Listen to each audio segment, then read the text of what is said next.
भजन संगीता उसके 45वें अध्याय को हम लोग देख रहे हैं।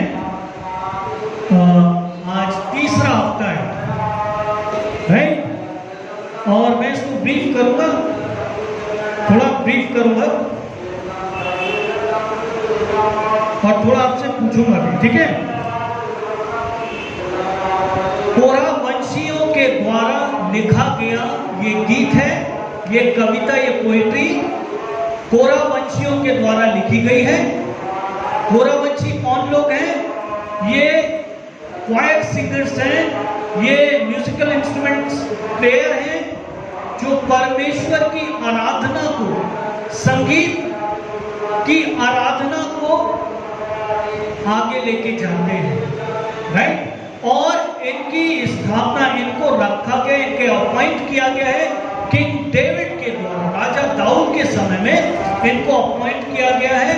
ये लेवी के घराने से बिलोंग करते हैं, ठीक है, लेवी के घराने से बिलोंग करते हैं और इनको ये जिम्मेवारी है कि ये परमेश्वर की आराधना का संचालन करें। और बहुत सारे गीत, बहुत सारे भजन इन कोरा वंशियों ने लिखे हैं और उनमें से ये एक भजन है। तो जैसा हम यहाँ पर देखते हैं, ये विवाह का गीत है, ठीक है, विवाह में गाया जाने वाला। और पर्टिकुलरली इसको जब कंपोज किया गया, जब इसको लिखा गया उस समय या तो दाऊद के किसी बेटे की शादी है या ये सोलोमन का समय है, जब सोलोमन मिस्र के राजा के पास जाता है उसकी बेटी को शादी करने, ठीक है। तो उस विवाह के समारोह के कारण, उस विवाह से, उस विवाह की परिस्थितियों से जो पोइट है, जो इस गीत का लिखने वाला है, ऑथर है या कंपोजर है, वो इस बात को कहता है कि मेरा हृदय एक सुंदर विषय की उमंग से उमड़ रहा है। जो बात मैंने राजा के विषय रची है उसको सुनाता हूं। मेरी जीभ निपुण लेखक की लेखनी बनी है। और इस बात के साथ साथ मैंने जब पहली बार आपको बताया था तो मैंने आपसे एक शब्द का इस्तेमाल किया था आपके सामने कि ये खजाना है, ठीक है। ये भजन पूरा अपने आप में खजाना है, यहाँ खजाना भरा हुआ है, लेकिन इस खजाना की जो खजाना है तो सही, लेकिन हमें दिखाई नहीं दे रहा है। लेकिन यदि हमारी आत्मिक आंखें खुली हुई हैं, हम परमेश्वर के साथ साथ चलते हैं, परमेश्वर का वचन हमसे बात करता है, हम प्रार्थना में प्रभु के साथ बैठते हैं, हम प्रभु को बोलते हैं प्रभु अपना वचन समझा दो, देन प्रभु हमें अपना हृदय, अपनी बात को हमारे सामने खोलता है, राइट। खजाना है लेकिन खजाना दिखाई नहीं दे रहा है। और क्यों खजाना है, राइट। यदि आप इसको सिंपल वे में पढ़ेंगे, ऐसी न्यूज़पेपर रीडिंग टाइप, यदि आप इसको पढ़ोगे तो आपको समझ में नहीं आएगा कि ये भजन क्या बात कर रहा है। ये भजन जरूर सोलोमन के बारे में बात कर रहा है, लेकिन उससे आगे कहीं ये बात कर रहा है यीशु मसीह के बारे में। जब मैंने पहली बार आपको बात किया था तो मैंने आपको इस बात को बताया था कि यीशु मसीह पुराने नियम में छिपा हुआ है। और मैंने आपको उदाहरण दिया था, जब यीशु मसीह और उसके दो चेले जब इमाउस को जा रहे हैं और अचानक से प्रभु उनको मिलते हैं, प्रभु अपने संबंध की सारी बातों को जो ओल्ड टेस्टमेंट में लिखी गई, पुराने व्यवस्थान में लिखी गई या पुराने नियम में लिखी गई, उन सब बातों को उनको एक्सप्लेन करता है, राइट। और ये भजन 45 जो है वो ऐसा ही भजन है, ठीक है, क्योंकि यहां पर बात करता है सिंहासन की, है ना, सिंहासन की बात करता है। लेकिन सोलोमन तो मर गया, राइट, सोलोमन मर गया, लेकिन फिर भी कह रहा कि तेरा सिंहासन सर्वदा बना रहेगा, ठीक है। यहां पर बात कर रहा है तू मनुष्यों की संतानों में परम सुंदर है। हाँ, सोलोमन वाज सो ब्यूटीफुल, लेकिन सोलोमन के अंदर दो खूबसूरती जो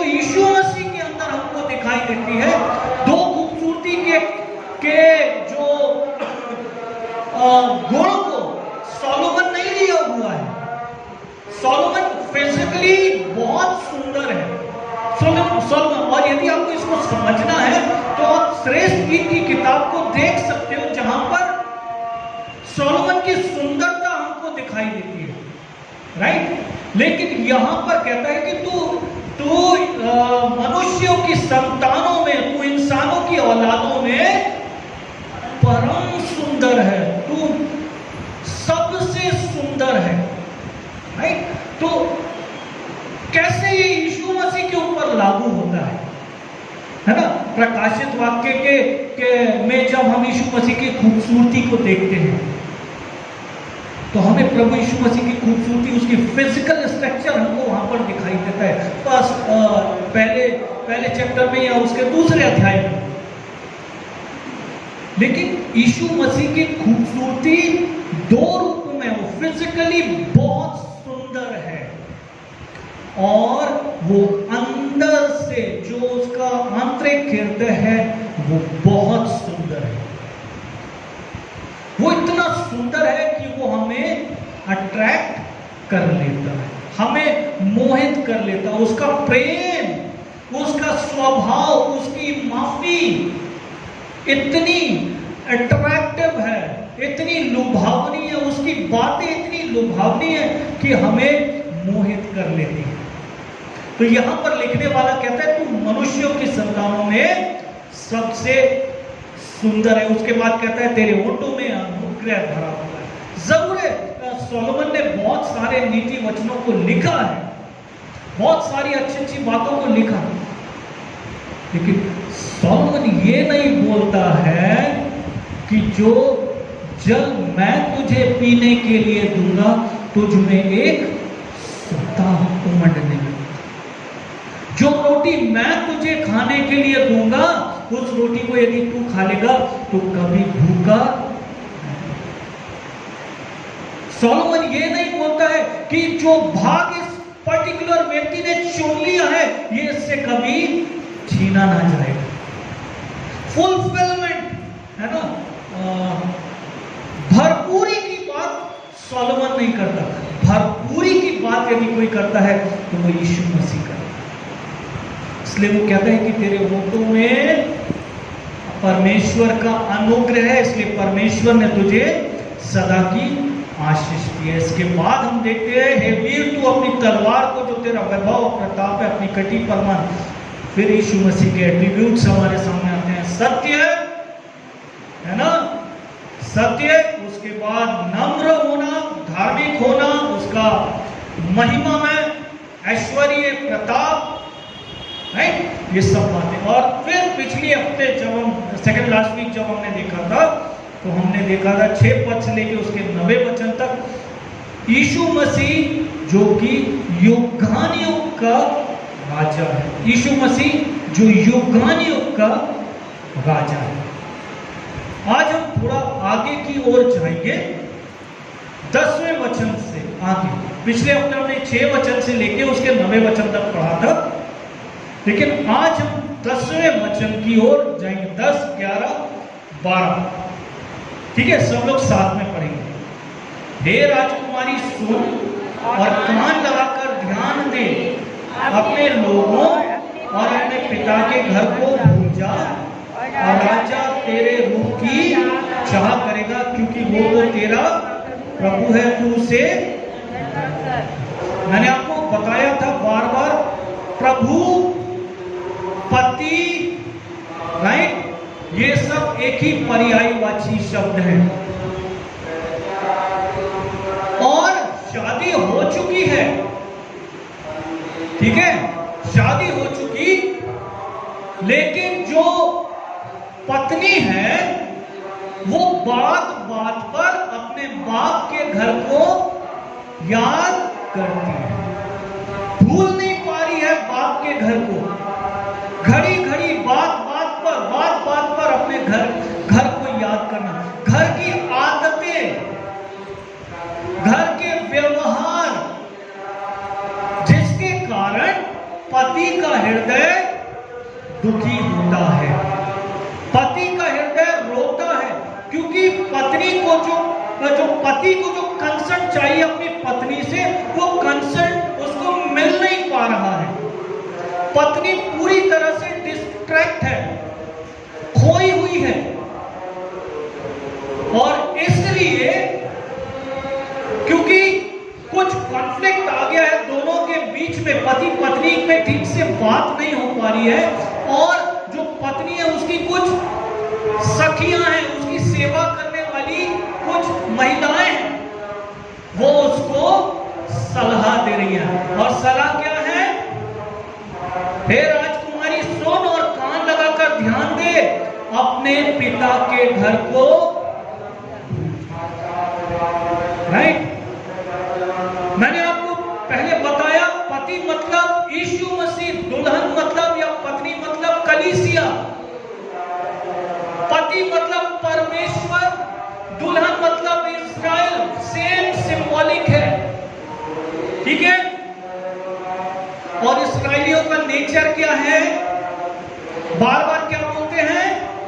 मिस्र, मिस्र, मिस्र। मिस्र में हम हांडियों के पास बैठते थे, मनमाना भोजन खाते थे।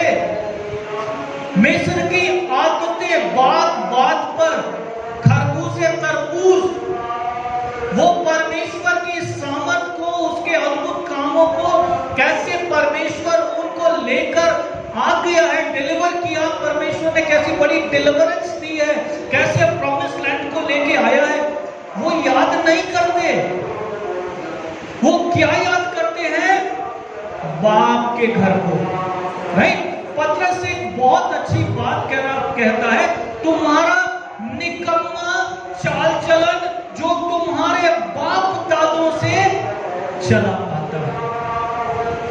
यूहन्ना बपतिस्मा देने वाला एक बहुत अच्छी टर्म को यूज करता है, हे शैतान के बच्चों, राइट? तुम, पतरस क्या कह रहा है? तुम्हारा निकम्मा चाल चलन, तुम्हारा निकम्मा स्वभाव जो तुम्हारे बाप के घर का है।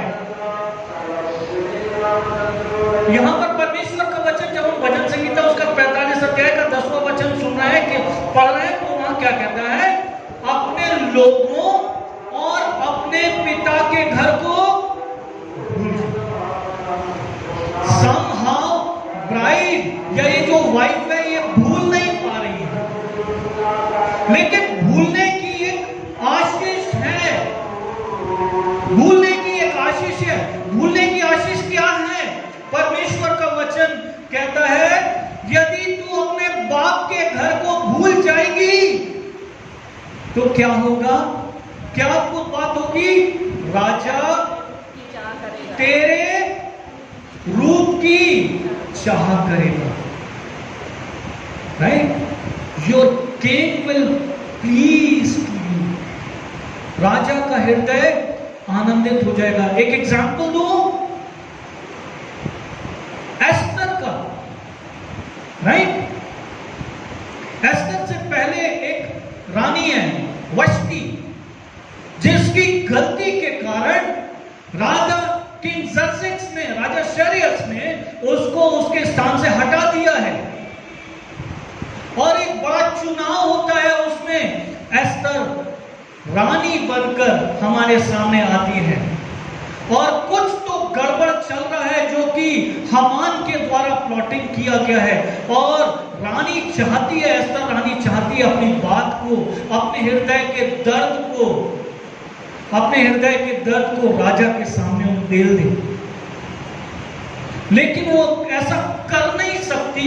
राजा की बिना आज्ञा के वो कोर्ट में प्रवेश नहीं कर सकती, उस महाराजा के आंगन में नहीं जा सकती जहां पर राजा अपना सेक्टर लेके बैठा हुआ है, राजदंड लेकर बैठा हुआ है न्याय करने के लिए। और इसलिए कि राजा का हृदय एस्तर से के प्रति बड़ा आनंदित है, राजा अपने सेक्टर को उसकी ओर बढ़ा देता है। राजा का हृदय आनंदित है एस्तर से, इसलिए वो उसकी ओर अपना सेक्टर बढ़ाता है और उसको बोलता है, मांग तू क्या मांगती है।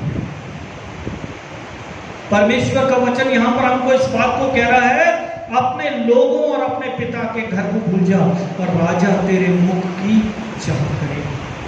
राजा तुझसे आनंदित हो जाएगा, तेरा पति तुझसे आनंदित हो जाएगा। चर्च,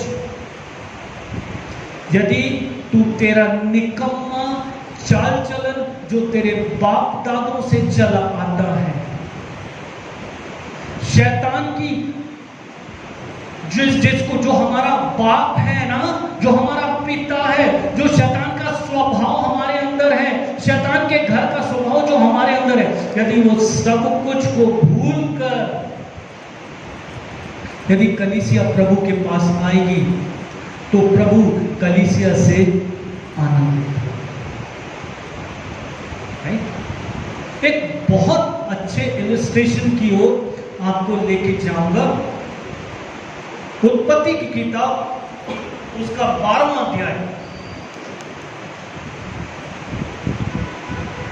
उत्पत्ति की किताब उसका 12वां अध्याय, सब लोग साथ में। परमेश्वर का वचन क्या कहते हैं यहां पर अब्राहम से? सब लोग साथ में। यहोवा ने अब्राहम से कहा, अपने देश और अपने कुटुंबियों और अपने पिता के घर को छोड़कर वो देश,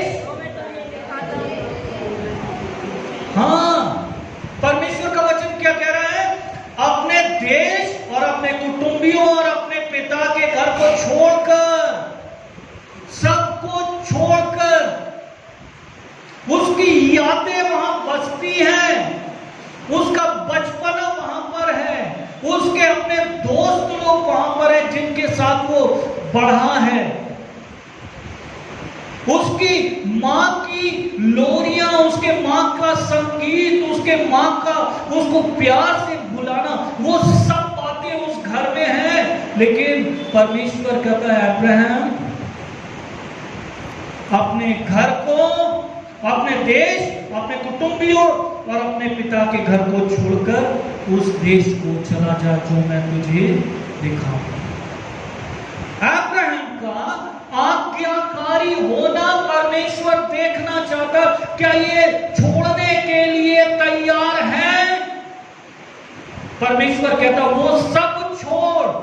जैसा भजन संहिता 45 में देख रहा है ना कि तू अपने पिता के घर को भूल जा, राइट? और राजा तेरे मुख का चाह करेगा, राजा तेरा चाह करेगा, राजा तुझसे आनंदित हो जाएगा।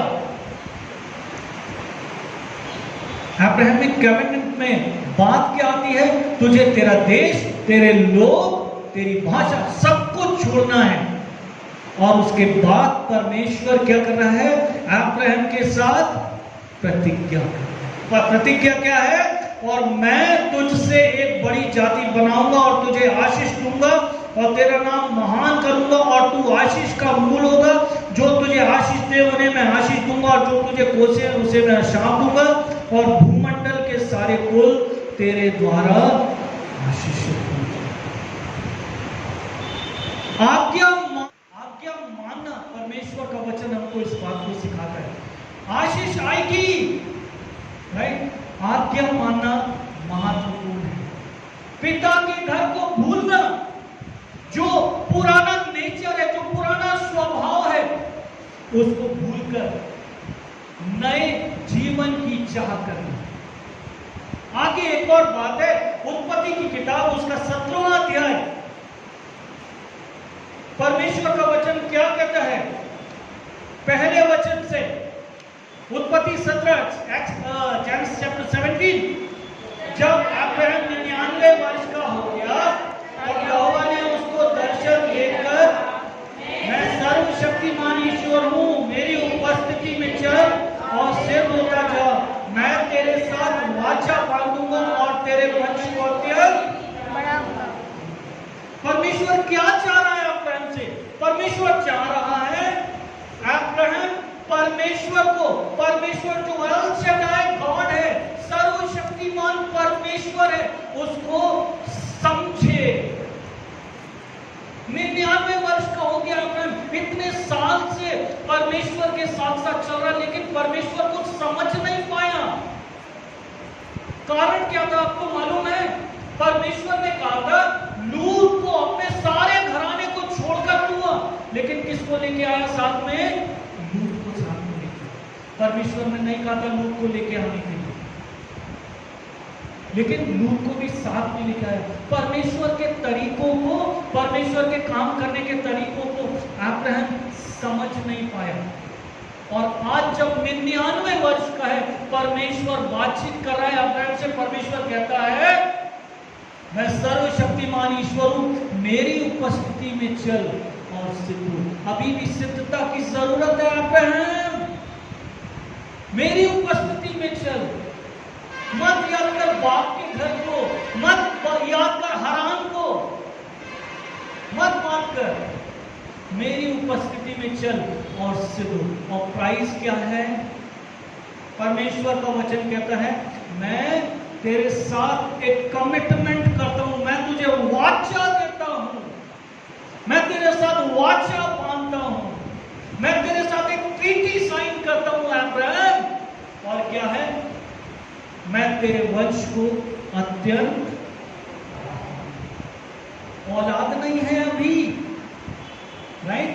औलाद नहीं है अभी, लेकिन परमेश्वर क्या बात कर रहा है? मैं तेरे वंश को अत्यंत। कब बढ़ाएगा? जब अब्राहम सब कुछ को भूलकर परमेश्वर को समझेगा, सिद्धता के साथ परमेश्वर के साथ साथ चलेगा। क्योंकि प्रभु यहां पर अपने आप को जाहिर भी करना बता रहा है अब्राहम को कि वो कौन है। वो कह रहा है मैं सर्वशक्तिमान परमेश्वर हूं, मेरी उपस्थिति में चल अब्राहम। इसके पहले मिस्टेक्स कर दिया है, परमेश्वर को नहीं समझ पाया, मिस्र गया है, अपने प्राण को बचाना चाहता है और एक छोटा सा झूठ, जैसा एक मिस्टेक उसका लूत को साथ में लेके आ गया। दूसरा, परमेश्वर पे भरोसा नहीं कर पाया और जब मिस्र में गया है वहां राजा के सामने, क्योंकि सेरा बहुत सुंदर है, राइट? यदि पता चलेगा कि ये इसका हस्बैंड है तो राजा मरवा सकता है, तो उसने झूठ बोल दिया। लेकिन सिद्धता चाहिए है, सिद्धता की जरूरत है। परमेश्वर का वचन यहां पर सिखाता है कि अब्राहम मेरी उपस्थिति में चल और सिद्ध हो और मैं तेरे वंश को अत्यंत। परमेश्वर वादा क्या करता है? आकाश के तारों की मानिंद, समुद्र की रेत की मानिंद, दरिया की रेत की मानिंद परमेश्वर अब्राहम को आशीषित करता है। परमेश्वर का वचन हमसे कहता है ना, नए नियम में मुझे रेफरेंस याद नहीं आ रहा, जो अपना सब कुछ छोड़कर यीशु मसीह के पीछे हो गए। एक धनी व्यक्ति प्रभु यीशु मसीह के पास आया है, बहुत धनी है, प्रभु यीशु मसीह से आज्ञाओं के बारे में बात करता। पिछले समय में हमने चर्च में देखा था उसको, लंबा सीरीज हमने लिया था उस पर भी, राइट? परमेश्वर प्रभु यीशु मसीह के पास एक धनी व्यक्ति आता है और वो कहता मैं आज्ञाओं को मानता हूं, मैं ये करता, मैं वो करता, मैं ऐसा करता, मैं वैसा करता। प्रभु उससे कहते तुझ में एक बात की घटी, अपना सब कुछ बेचकर कंगालों को दे दिया और स्वर्ग में तेरे लिए, स्वर्ग में बड़ा प्रतिफल तो पाना चाहते हैं लेकिन छोड़ने के लिए तैयार नहीं। राजा के खूबसूरत मुख का दर्शन तो करना चाहते हैं, रानी बनकर तो रहना चाहते हैं, लेकिन पिता के घर को भूलने के लिए तैयार, पुराना चाल चलन छोड़ने के लिए तैयार नहीं है। ये चीज हम नहीं छोड़ेंगे, इस चोला को हम नहीं उतारेंगे। प्रभु चाहता है हमें चोला बदलना पड़ेगा। हम जानते हैं विवाह के घर का दृष्टांत, राजा के विवाह के बेटे का विवाह का भोज है, सबको बुलाया गया, सबके पास विवाह के वस्त्र हैं, एक व्यक्ति के पास विवाह का वस्त्र नहीं है। बाइबल कहती है कि उसको विवाह के घर से निकाल दिया। बाप के घर को भूलना, नहीं? हमारा पुराना आदत को भूलना हमारे लिए जरूरी है। मैंने आपको काफी समय पहले एक उदाहरण दिया था, चतुरपुर में बैप्टिज्म हो रहा था, याद है, एक लड़का अपने हाथों में कड़ा पहना हुआ है और मैंने बोला उसको, तेरा बैप्टिज्म हो गया, अब तू प्रभु में नया है बेटा, कड़ा को उतार दे। भैया ये नहीं उतारना, कड़ा का मसीहत से क्या लेना देना? लड़कियों के लिए तो सही है, लड़कों के लिए क्या लेना देना? लड़ाई झगड़े का आत्मा लेंगे, बपतिस्मा लेंगे, प्रभु में नया बनने की कोशिश करेंगे, वी वोंट बी। लड़ाई झगड़े बवाल की आत्मा लेकर परमेश्वर के राज्य में प्रवेश करने की कोशिश करेंगे, वी कैन नॉट। राजा का मुख का दर्शन करना है, सबको करना है। स्वर्ग के राज्य में प्रवेश करना सबको करना है। क्या हम छोड़ने के लिए तैयार हैं? क्या हम अपना पुराना जीवन, पुराना स्वभाव जो हमारे बाप दादों से चला आता है, हमारा निकम्मा चाल चलन जो हमारे बाप दादों से चला आता है, क्या उसको छोड़ने के लिए हम तैयार हैं? मैं आपसे सवाल पूछना चाहता हूं। हमारी चाहतें, हमारी आदतें परमेश्वर को पहला स्थान देने के लिए हम तैयार हैं? अपने बिजनेसेस को छोड़कर, काम धंधों को छोड़कर, क्या परमेश्वर को हम पहला स्थान देने के लिए तैयार हैं? पत्नी अपने जीवन में, मेरी पत्नी यदि उस अपने जीवन में यदि पहला स्थान मुझे नहीं देगी, किसी और दूसरे शख्स को देगी, आई विल गेट एंग्री। मैं नाराज हो जाऊंगा उससे, मैं बात नहीं करूंगा, मैं उसे डांट लगाऊंगा, मैं उससे मोहब्बत नहीं करूंगा। परमेश्वर का वचन इस बात को कहता है, मैं एक रेफरेंस निकालूंगा यिर्मयाह की किताब, उसका 2रा अध्याय, यिर्मयाह की किताब उसका 2रा अध्याय,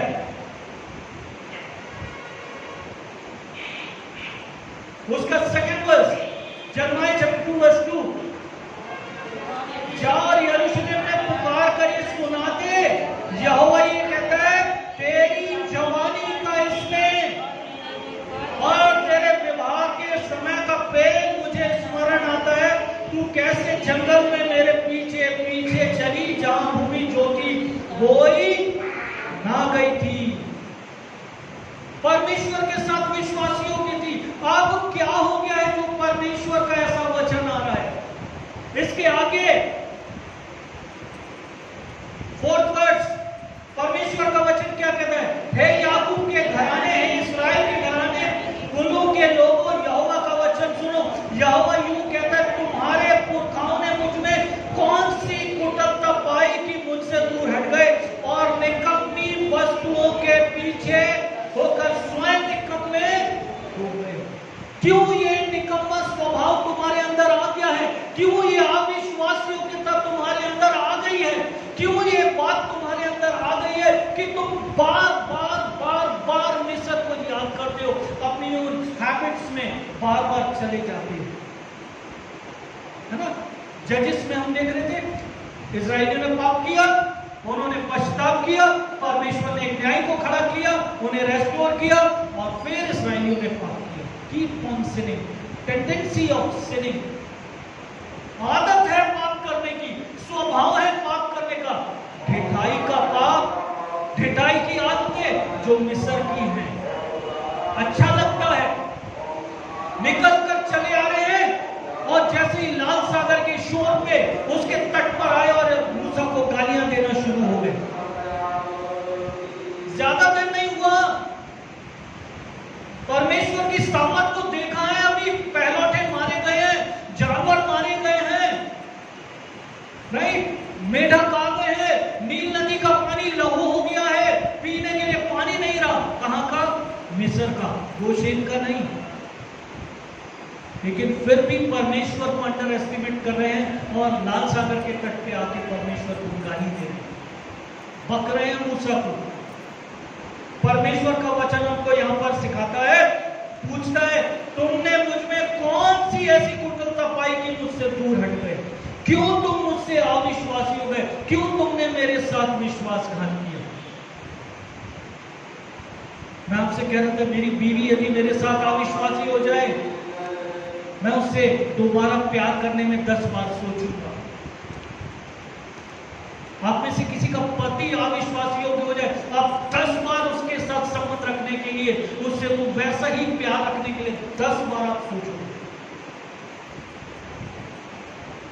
राइट? वैसा ही स्वभाव यहां इस्राएली लोग करते हैं। यीशु मसीह को अपना पति मानने में, अपना प्रभु मानने में मिस्टेक करते हैं। यही गलती आज की कलीसियाएं करती हैं, यही गलतियां आज की संस्थाएं करती हैं। वो परमेश्वर के प्रभुत्व को स्वीकार करने के लिए तैयार नहीं होती हैं। कई बार ज्ञान बुद्धि के साथ तो चलने की कोशिश करती हैं, उसका भरोसा करने की कोशिश करती हैं, लेकिन प्रभु को प्रभु मानने का हक नहीं दे पाती। कलीसिया पति नहीं समझ पाती उसका दुल्हा उसको लेने आने वाला है। हम प्रकाशित वाक्य में देखते हैं, प्रकाशित वाक्य 19 अध्याय में, जहां पर कलीसिया ने अपने आप को तैयार कर लिया है, लेकिन आज तक कलीसिया तैयार नहीं है। हम आज भी अपनी लॉलेसनेस में हैं, आज भी हम अपने निकम्मे चाल चलन में। एक लास्ट वर्ष की ओर जाऊंगा, रोमियो की पत्री उसका 12वां अध्याय, काफी वेल नोन वर्ष है ये।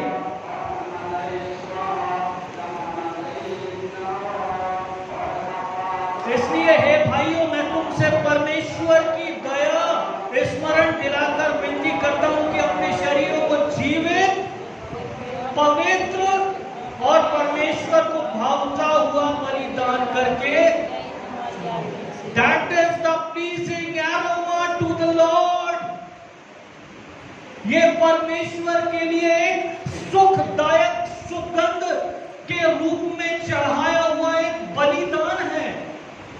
जब हम अपने जीवनों को परमेश्वर को एक बर्न ऑफरिंग करके, एक ज्वलनशील बलिदान करके परमेश्वर को चढ़ाते हैं। पुराना स्वभाव अब नहीं, अब दूध पीने की बातें नहीं, वो ब्रेड को डुबो कर वो खाने वाला एटीट्यूड नहीं। पौलुस इस बात को कहता है कि तुम कब तक दूध पीते रहोगे। अब तुम्हें रोटी पचाने की आदत होनी चाहिए, दोबारा नहीं। Church be careful. परमेश्वर का वचन डांट लगाता है कलीसिया को और बोलता है कि अपने पिता के घर को, यदि कलीसिया चाहती है परमेश्वर अपना मुख आपकी ओर करे, पिता के घर को भूलना पड़ेगा। यदि हम अपने व्यक्तिगत जीवन में चाहते हैं कि परमेश्वर अपना मुख मेरी ओर करे, मुझसे बात करे, मुझे अपना दर्शन दे, मुझे मेरा निकम्मा चाल चलन जो मेरे बाप दादों से चला आता है उसको भूलना पड़ेगा। इसके अलावा और कोई दूसरी रेमेडी नहीं है, क्योंकि मैं बार बार कहता हूं ना, हम परमेश्वर को मक्खन नहीं लगा सकते। परमेश्वर हमारे जीवन की हर बात से वाकिफ है। हम कुछ परमेश्वर से छिपा नहीं सकते, परमेश्वर सब कुछ जानता है। दाऊद कहता है ना, आकाश में चला जाऊंगा वहां तू है, भोर की किरणों के पीछे चला जाऊंगा वहां तू है, सागर की गहराइयों में चला जाऊंगा वहां तू है प्रभु। मैं कैसे तेरे आत्मा से भागकर कहीं चला जाऊं। परमेश्वर हर स्थान पर है, वो हमको देख रहा। हम झूठी मसीहत में उसके सामने नहीं आ सकते। मसीह की कलीसिया तो बना दिए गए, लेकिन क्या पुराना नेचर हमारा गायब हुआ हमारे जीवन से? मैं चैलेंज के साथ आपसे पूछता हूं, क्या पुराना स्वभाव हमारे जीवन से हटा, या आज भी हम समझौता कर रहे हैं अपने जीवनों में, शैतान के साथ हाथ मिला रहे हैं परिस्थितियों में? शैतान के साथ हाथ मिलाना नहीं, शेखें कर रहे हैं बैठकर उसके साथ साथ, बुद्धू बना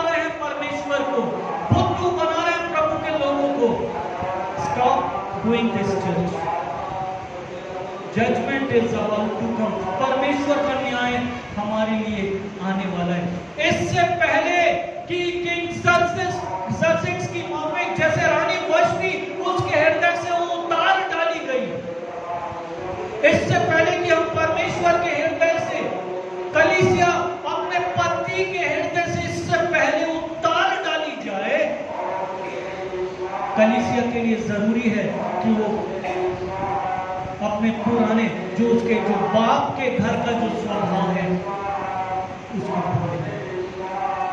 आमोस की किताब उसके 4 अध्याय में परमेश्वर का वचन कहता है, इस्राएल मुझसे मुलाकात करने के लिए, अपने परमेश्वर से मुलाकात करने के लिए तू तैयार हो।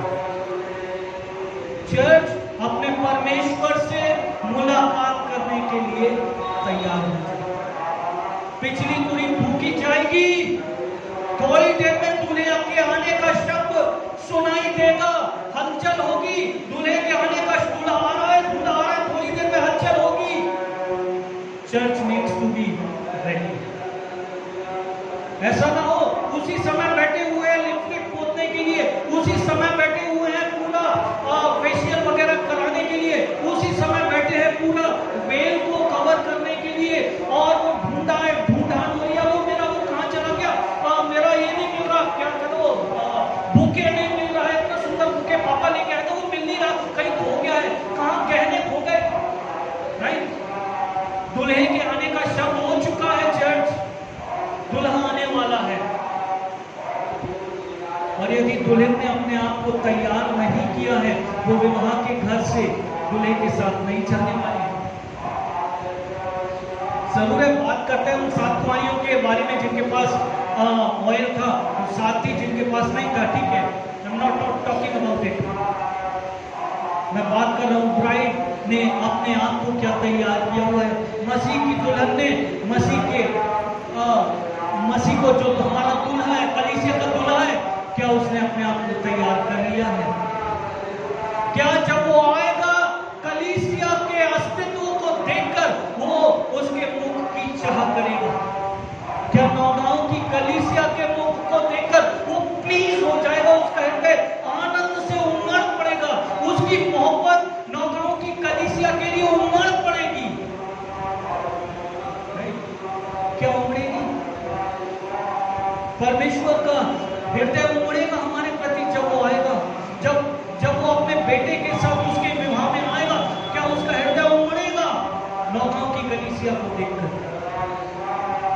जरूर है, हम छोटा झूठे, फर्क नहीं पड़ता, चाहे बड़ा झूठो चाहे छोटा झूठो, फर्क पड़ता है इस बात से क्या मसीह जब आएगा अपनी दुल्हन को लेने के लिए, क्या नौगांव की ये कलीसिया, नौगांव की ये दुल्हन तैयार पाई जाएगी?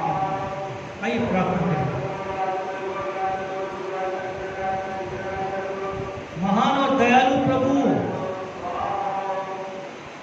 हम जानते हैं आपका आना इस दुनिया में बहुत निकट है। प्रभु, आपका आना द्वार पर है, आपका वचन कहता है। हमारी कलीसिया को हमें तैयार कर तेरे आगमन के लिए, कि जब तेरा आगमन हो, जब तुरी फूकी जाए, जब दूल्हे के आने का शब्द सुनाई दे, कलीसिया अपने दूल्हे से मिलने के लिए पूरी रीति से तैयार हो जाए। कि राजा प्रभु, हमारा दूल्हा, हमारा जो राजकुमार है, जब वो हमारे मुख को देखे तो वो हमारे मुख की चाह कर सके।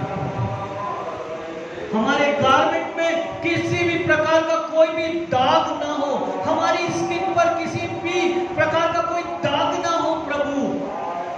हर चीज में संपूर्णता होने पाए, कि दूल्हे का निगाह जब हमारे ऊपर जाए तो दूल्हा हमारे मुख की चाह कर सके। प्रभु, इस बात के लिए हमें तैयार कर, पिता हमें तैयार कर इस बात के लिए कि राजा हमारे मुख की चाह कर सके। ऐसा ना हो हम क्वीन वष्टी की तरह हो, जो राजा के हृदय से उतार डाली गई। हम एस्तर की माफी होने पाए जो बिना आज्ञा कोर्ट में प्रवेश कर गई, फिर भी राजा का हृदय इसलिए कि उससे आनंदित है, राजा ने सेक्टर को बढ़ाया हुआ है। तेरा राजदंड जब हमारी ओर बढ़ाया जाए वो तेरी मोहब्बत का कारण होने पाएगी।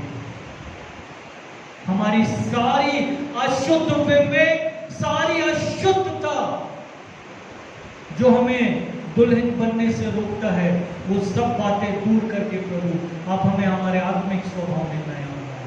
प्रार्थना को यीशु मसीह के नाम से मांगते हैं, आमीन।